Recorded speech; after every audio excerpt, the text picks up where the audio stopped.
Азыр көпчүлүк ата энелер мына ушул бананды балдарына бергенден коркуп жатышат. Мага балам сүйлөбөй жатат доктор деп кайрылган эне айтып атат. Доктор, сүйлөбөгөн балдарга банан берсе болбойт турбайбы?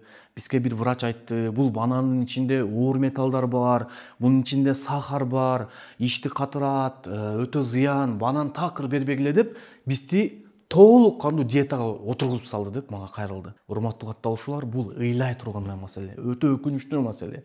Себеби дегенде бул банан сүйлөбөй жаткан балдардын сүйлөөсүн тескерисинче жакшырта турган азык. Банандын курамында кальций, калий, магний, курамында түрдүү аминокислоталар, электролиттер, белок мына ушунун курамында бар.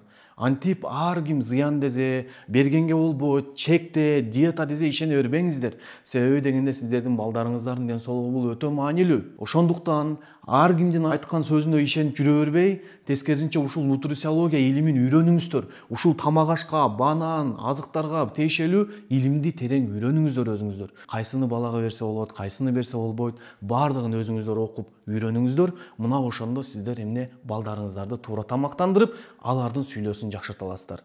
Мен сиздерге сунушум тамактануу илимин далилденген медицинанын негизинде окуп үйрөнүүнү кааласаңыздар, анда комментарийге тамак деп жазып кетиңиздер. Мен сиздерге далилденген нутрициология жөнүндө маалымат жиберем.